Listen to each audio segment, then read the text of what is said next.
오전에도 제가 설교 중에 드렸던 말씀인데요. 누가복음 14장 26절에 보면 예수님이 이런 말씀을 하셨어요. 무릇 내게 오는 자가 자기 부모와 처자와 형제와 자매와 더욱이 자기 목숨까지 미워하지 아니하면 능히 내 제자가 되지 못한다 라고 이야기합니다. 내게 오는 자, 그리고 내 제자가 될 사람들은 자기 부모와 처자와 형제와 자매와 더욱이 자기 목숨까지 미워하려 합니다. 자, 실질적으로 예수님은 자기 육신의 어머니 마리아를 좀 외면한 적이 있어요. 냉골차게 거부하신 적이 몇 번 있어요. 그걸 당하는 당사자인 마리아는 어떨까요? 그럼 내 육신의 아들인데 그 육신의 아들이 나를 멸시해요. 나를 괄시해요. 나를 인정하지 않아요. 자존심 상하게 만들어요. 자, 그런데 마리아는 그분이 누구예요? 내 아들이기도 하지만 그 이전에 하나님의 아들 메시아라는 것을 알았기 때문에 그저 자존심 상하고 기분 나쁜 모습으로 예수를 대하지 않았다는 거죠. 그게 바로 마리아의 신앙이었습니다. 그리고 오늘 본문에 나타난 마리아의 신앙을 한번 우리가 점검해 볼 수 있기를 바랍니다. 자, 오늘 본문의 말씀은 우리가 흔히 이야기하는 마리아의 찬가다라고 이렇게 지칭되어져 있습니다. 마리아가 예수님을 찬양하는 그러한 내용의 말씀이다 라고 이렇게 보시면 되는데, 자, 예수님이 복음을 공적인 생애를 시작하시면서 어머니와의 단절을 선언하셨지요. 당신이 나랑 무슨 상관입니까? 라고까지 예수님이 내치셨습니다. 가나의 혼인잔치에서도 마찬가지고요.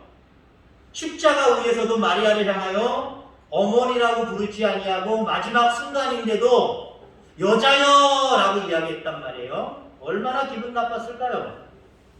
얼마나 자존심 상했을까요?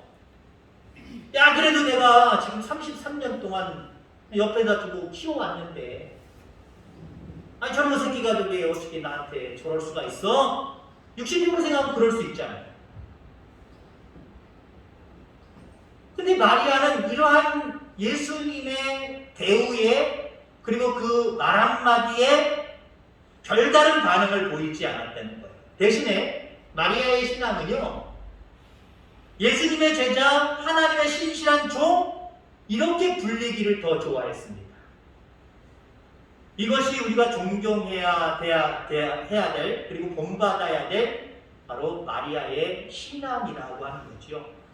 자, 구체적으로 오늘 본문에 드러난 마리아의 신앙, 우리가 본받아야 될 마리아의 신앙이 어떠한 신앙인가 두 가지만 살펴보려고 합니다. 여러분, 신실한 믿음 갖길 바랍니다. 마리아에게서 볼 수 있는 것은 신실한 신앙이에요. 어떤 상황 속에서도 상황을 보지 아니하고 하나님의 본질적인 모습, 주님의 본질적인 모습을 보는 그 믿음이 바로 마리아에게 있었다라고 하는 거죠. 오늘 마리아의 찬송, 송가. 근데 여러분, 찬송 언제 나와요? 물론 여러 가지 나올 수 있는 상황들이 있지만 찬송도요, 기뻐야 나오는 거예요. 기분 좋아야 나오는 거예요. 기분 나쁜데 찬송 나와요? 여전히 저희 어머님이 일하시다가 부엌에 계시다가 막 찬송을 해요. 슬퍼서 찬송하는 거 잘 못 봤어요. 물론 때는 어떤 사람들은 너무 슬퍼서, 너무 일이 힘들어서, 일들이 너무 꼬여서, 고난과 환난이 있어서 그래서 찬송하는 분도 있지만, 그래서 대부분 찬송은요, 기분 좋을 때 한단 말이에요. 자, 근데 오늘 본문 속에 나타난 마리아 찬가, 지금 마리아 찬가를 부르고 있는 시기나 상황이 마리아로 하여금 기분 좋게 만드는 상황이 아니었고 찬송할 수 있는 상황이 아니었어요.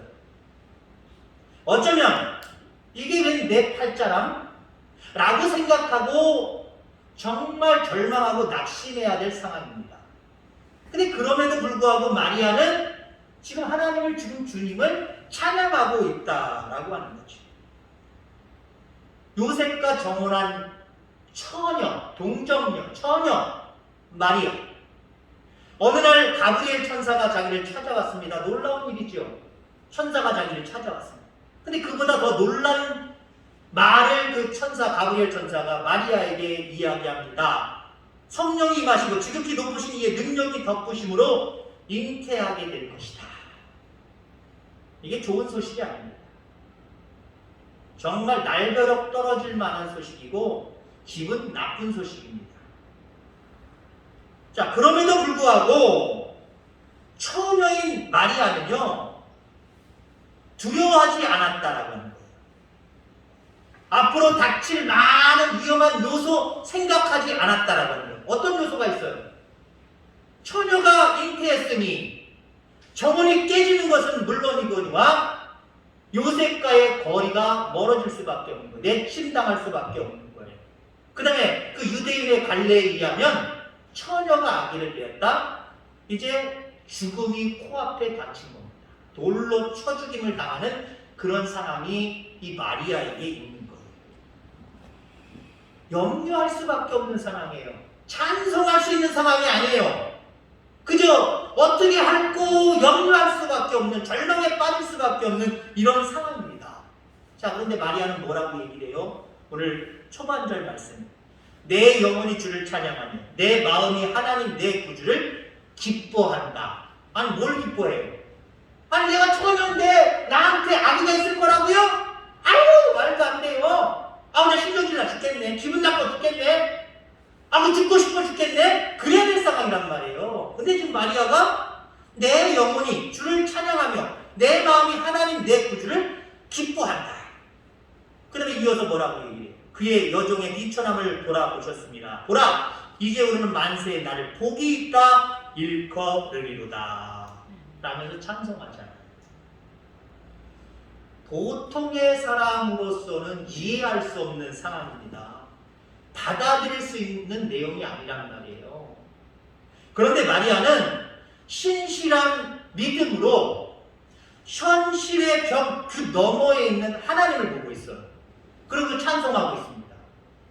이게 바로 마리아의 신실한 믿음이에요. 신실한 믿음이 무엇이냐라는 게 이제 답이 나오죠. 거꾸로 하면 돼요. 마리아는 신실해서 현실 너머 벽에 있는 하나님을 바라봤기 때문에 그 믿음이 신실한 믿음이었다. 반대로 얘기하면요, 신실한 믿음은 현실 바깥을 바라보는 거예요. 현실 바깥에 하나님이 이루실 일들을 바라보는 게 그게 신실한 믿음이에요. 여러분들의 믿음이 그러기를 주의 이름으로 축원합니다. 근데 많은 기독교인들이, 많은 신앙인들이 믿음은 가졌어요. 믿음은 있는 것 같아요. 근데 신실한 믿음이 없어요. 왜요? 믿음 가지고 있다라고 하는 그 믿음을 가지고 살아가긴 살아가는데 정말 자존심 상하고 기분 나쁘고 이해할 수 없고 받아들일 수 없는 일들이 벌어진단 말이에요. 그럴 때 어떻습니까? 그럴 때 그 뒤에 주님이 행하실 일들을 바라보는 게 아니라 그것만 바라봐요. 그것만 바라보고 믿음이 흔들려요. 하나님에 대한 그 마음과 생각이 막 흔들려요. 이건 신실하지 못한 거예요. 신실한 믿음은 다시 한번 말씀드리지만 현실의 벽, 현실의 상황을 넘어서서 하나님이 이루실 일들을 바라보는 것. 이게 신실한 믿음이에요. 자, 우리가 예수를 믿으면 사탄과 하나님이 하시는 일들이 좀 달라요. 어떤 얘기를 하려고 하냐면, 예를 들어서 사탄은요, 좋은 것만 우리에게 보여줘요. 좋은 것만 우리에게 얘기해요. 나쁜 거 절대 보여주지 않아요. 얘기하지 않아요. 근데 우리 하나님은요, 두 가지를 다 보여주고요. 예수님을 신실하게 믿는 사람들은 사실 두 가지 일들이 다 일어나요. 좋은 일도 있어요. 예수님을 믿음으로 말미암아 좋은 일들이 있어요. 근데 예수님 믿음으로 말미암아 좋은 일들만 있는 게 아니라 나쁜 일들도 있어요. 예수님을 따르는 사람들에게 예수님을 따름으로 인하여서 얻어지는 유익도 얘기하지만 고난, 십자가의 고난도 얘기하잖아요. 때로는 죽음까지도 얘기하잖아요. 근데 마귀는 절대로 좋은 것만 얘기하지 나쁜 거 얘기하지 않고 나쁜 거 보여주지 않는다니까요. 아담과 하와를 유혹합니다. 너 이거 따먹는 날에는, 니들 먹는 날에는 니들 하나님 놓아서 갖고 너희들 벌 받을지 몰라. 그 얘기 해요, 안 해? 그 얘기 안 한단 말이에요. 쏙 감춰버린단 말이에요. 사실도 아닌 좋은 것만 얘기하잖아요. 먹어봐. 하나님처럼 눈이 밝아져서. 이 눈이 밝아진다는 건 뭐예요? 능력이 생긴다는 거예요. 하나님과 같은 능력이 생긴다는 거예요. 그래서 니네 하나님이 그거 못 먹게 한다는 거예요. 그러니까 먹으면 너도 잘 되게 되어 있다는 거예요.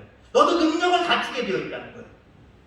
사실도 아닌 이야기를 가지고 좋게 꾸며서 아담과 하와를 유혹을 하잖아요. 나쁜 거, 그 다음에 벌어질, 실질적으로 아담과 하와가 선악과를 따먹음으로 인해서 닥친 하나님의 심판이 있었잖아요. 그 얘기 미리 사탄이 얘기해 줬어요? 절대 얘기해 주지 않았어요. 얘기해 주질 않아요. 자, 우리가 예수님을 믿으면 좋은 일들도 있지만 나쁜 일도 있어요. 영광도 있지만 고난도 있어요. 그러면 우리가 나쁜 일들 속에, 고난받는 일들 속에서도 신앙을 지켜야 진짜 신실한 사람들 아닙니까? 두 가지가 다 있다고 한다면 요럴 상황만 너 믿음을 내가 평가할게, 요럴 상황이 생기면 내가 감안하고 그냥 내버려둘게, 이렇게 말씀하시지 않아요. 어쩌면 일상적인 좋은 일들과 축복된 일들 속에는 평가하는 점수가, 죄송하지만 교사 입장으로 얘기하면 비중이 낮을 거예요. 평가 점수가 낮을 거예요. 근데 내가 원하지 않는 일, 고통스러운 일들 가운데 평가하는 점수가 달라진다니까요. 예전에는 무조건요, 시험 문제를 보면 33문제를 내면 무조건 하나에 3점, 나중에 플러스 1점씩 줘서 100점 만점을 친단 말이에요. 25문제를 내면은 하나에 4점인가요? 4점씩 해가지고 100점을 한단 말이에요. 요즘은요, 똑같이 너도 하나 틀렸어, 나도 하나 틀렸어. 근데 점수가 달라요. 어떤 아이는 98점을 맞고 어떤 아이는 95점을 맞을 수 있어요. 왜 그런지 아십니까? 문제마다 비중이 달라요. 점수 분포가 달라요. 똑같이 하나 틀렸지만 이 아이는 점수 2점짜리를 틀린 거고요, 이 아이는 5점짜리를 틀린 거예요. 점수가 하나 똑같이 하나 틀렸지만 점수가 다르다니까요. 저는 그렇게 생각을 해요. 하나님이 우리가 원하는 일, 기뻐하고 축복스러운 일들 가운데 평가, 믿음의 평가, 그때도 믿음을 가지셔야 돼요. 하나님께 영광을 올려드려야지요. 내가 잘났다고 자랑하고 교만하면 안 되지. 근데 제 생각에는요, 평가 점수가 이것보다는 조금 분포도가 낮을 것 같아요.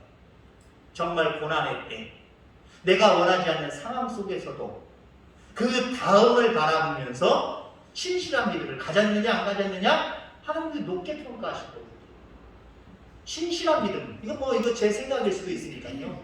어찌됐든 간에 신실한 믿음은요, 지금의 상황에 눌려서 믿음이 왔다 갔다 하는 것이 아니라요, 지금의 상황이 힘들다고 할지라도 그 너머를 바라보고 주님을 찬양하는 신앙, 이게 신실한 신앙이에요. 마리아의 신앙이 그래서 신실한 겁니다. 지금의 상황이 찬송할 상황이에요? 지금의 상황이 기뻐할 상황이에요? 지금의 상황이 좋은 상황이냐고요? 그렇지 못한 상황이에요. 그런데 그럼에도 불구하고 마리아는 그 아이가 어떤 아이인 줄 알고 나중에 그것이 정말 하나님께 큰 영광이 될 것을 알기 때문에 지금의 상황 속에서도 하나님을, 주님을 찬양할 수 있습니다. 여러분, 여러분들에게 좋은 일도 있습니다. 그러나 죄송하지만 나쁜 일도 있어요. 영광도 있어요. 고난도 있어요. 그러나 어떤 상황에도 여러분들의 믿음은 신실하기를 주의 이름으로 축원합니다. 자, 그 다음에 마리아의 신앙을, 어떤 신앙을 우리가 본받아야 되느냐, 오늘 본문에 드러난 대로 이야기를 한다고 한다면요, 하나님께 영광 돌리는 것을 기뻐하는 신앙. 반대로 얘기하면 내가 잘 되면 기뻐하고 하나님께 영광 돌리고, 내가 이런 어떤 불행과 십자가 앞에서, 고난 앞에서는 하나님께 영광 돌리지 않는다라고 한다면 말 그대로 신실한 믿음은 아니지요. 그래서 우리는, 우리의 신앙은요, 늘 하나님께 영광이 돌려지는 것을 찾고 그 일들을 감당함으로 인해서 그렇게 하는 것을 기쁨으로 여기는 신앙을 가져야 된다는 거죠. 그게 우리의 신앙이기를 주의 이름으로 소망합니다. 자, 마리아는 스스로 신분을 주의 여종 혹은 여종이라고 불렀습니다.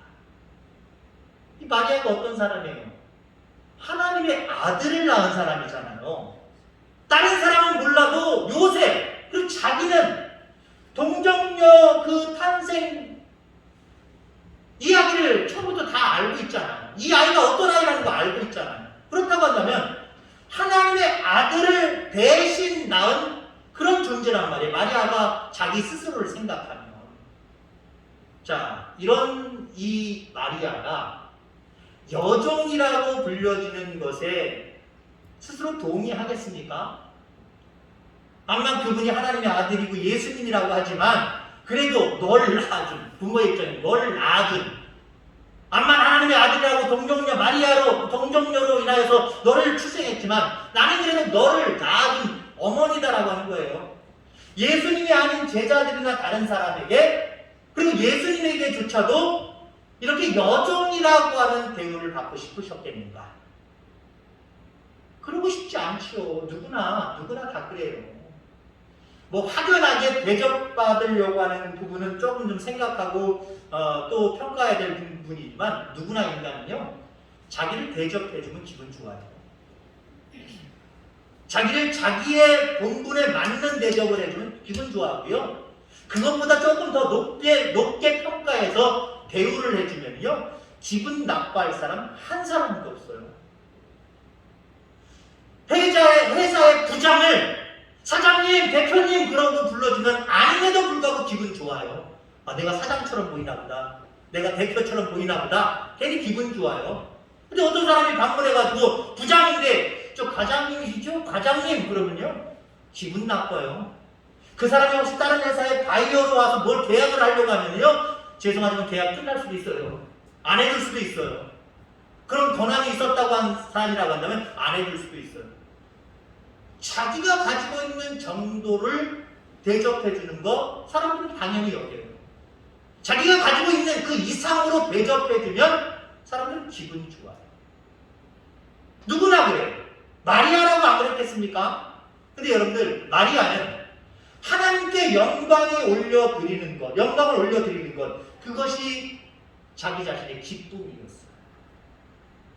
그럼 한참 때 처녀의 나이에, 그리고 지금 현실이 정혼한 남자가 있잖아요. 뭘 꿈꾸겠습니까? 아, 나 이제 결혼하면 내 신혼생활은 이렇게 좀 했으면 좋겠고, 자녀 계획은 이렇게 해서 언제쯤 나왔으면 좋겠고, 우리 방은 어떻게 꾸몄으면 좋겠고, 우리 집은 어떻게 꾸몄으면 좋겠고, 뭐 이런 계획과 부푼 꿈에 부풀어 있을 상황 아닙니까? 그런 나이 아닙니까? 그럴 상황 아니냐고요. 자, 그런데 이렇게 여자가 꿈꿀 수 있는 정원한 시기에 그 모든 꿈들이 완전히 깨져버렸어요. 누구 때문에? 죄송한 표현이지만 예수님 때문에. 가브리엘 천사가 나에게 찾아오는 바람에, 그것도 동정녀인 나에게 아이가 있을 것이다 라고 이야기하고 그것이 현실로 이루어지는 상황 속에서 마리아는 완전히 자기가 꿈꾸던 파라다이스, 자기가 꿈꾸던 미래의 세계 다 깡그리 깨져버렸어요. 산산조각이 나버렸어요.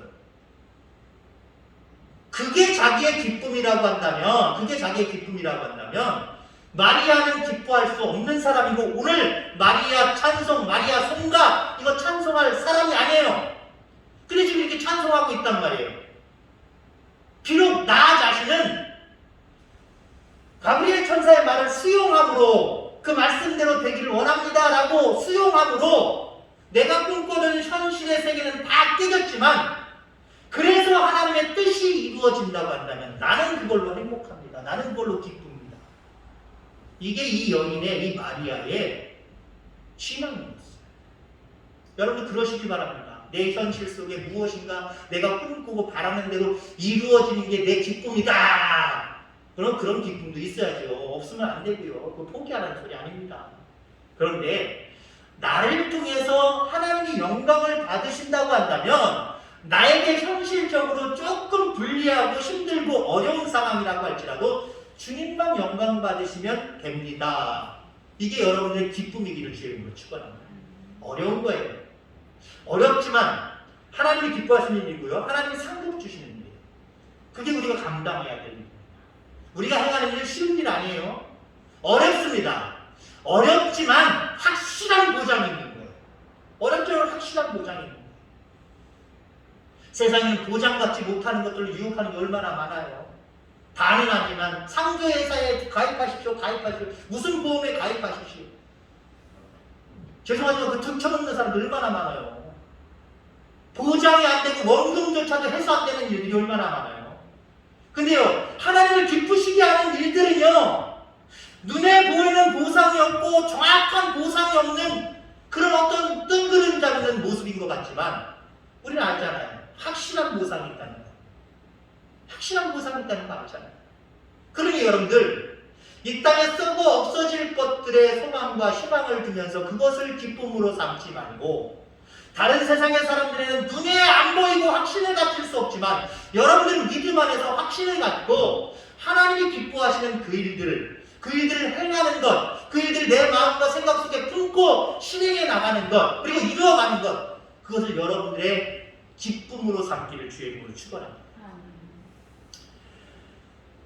마리아가 예수님을 낳은 후에 예루살렘으로 올라갈 때에 선지자 시므온이라는 사람을 만납니다.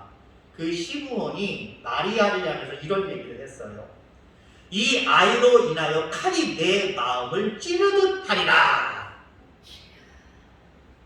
이 아이를 통해서 너 기쁜 일만 있어, 행복한 일만 있어, 그러면 얼마나 좋겠어. 근데 네가 낳은 그 예수로 말미암아 늘 너는 가슴을 찌르는 것 같은, 칼로 찌르는 것 같은 아픔을 겪을 거야. 실제로 그랬잖아요. 마리아가 가브리엘 천사의 말을 수용할 시기부터, 그리고 아이를 낳아서 키우고 마지막 예수님이 십자가 짊어지시고 골고다 언덕 올라가시고 돌아가실 때까지, 여러분 어머니의 심정으로 한번 그 자식의 모습을 잘 생각해보고 그 자식으로 인해서 자기에게 닥친 여러 가지 일들을 한번 생각해보세요. 시므온 선지자가 말한 게 똑같잖아요. 맞잖아요. 이 아이로 인하여 칼이 내 마음을 찌르듯 하리라. 태어나기 전부터 시작을 해서 예수님이 33살에 정말 젊은 나이에 십자가에 달려 돌아가시기까지 얼마나 가슴을 졸이는 것 같은 그런 고통을, 아픔을 겪었습니까? 그럼에도 불구하고 마리아는 오늘 찬양을 하고 있단 말이에요. 이런 찬양을 하고 있단 말이에요. 물론 이 시기적으로 예수님이 돌아가기 한참 이전, 예수님이 태어나실 때 즈음을 얘기를 하긴 합니다만은 이러한 마리아의 신앙의 모습은 끝까지 유지하고 있어요. 마지막까지 유지하고 있어요. 왜 이렇게 할 수 있었을까요? 하나님의 뜻이 이루어지고 하나님의 계획이 이루어지고 하나님의 영광을 받으시는 걸로 나는 됐다는 거예요. 나는 그걸로 기뻐한다는 거예요. 육신적으로 어떻게 기쁜 거예요? 자식 낳을 때부터 그 낳은 소식 자체가, 낳은 것 자체가 기쁨이 되고 자랑이 되고 그 아이가 자라고 자라면서 훌륭한, 우리가 얘기하는 세상적으로 훌륭한 인물이 되어서 정말 부모의 마음에 활짝 피게 만들고 날개 만들고 그러면 행복한 거 아닙니까? 근데 마리아는 그거 생각하지 않았어요. 예수님의 그 33년 동안의 생애 기간 동안 칼이 내 가슴을, 내 마음을 도려내는 아픔이 있었지만 그것이 다 하나님의 뜻이에요. 하나님의 영광을 받으시는 일이고 하나님이 계획하시고 실행하시는 모든 일이라고 믿었기 때문에 기뻐할 수 있었던 거고요. 감사할 수 있었던 거고요. 하루하루 칼로 도려내는 것 같은 상황 속에서도 참아내고 살아갈 수 있었던 거예요. 이런 부분들이 여러분들의 믿음이기를 주의 이름으로 축원합니다. 우리의 믿음, 점검 다시 한번 종합적으로 얘기하면요, 우리의 믿음 신실해야 돼요.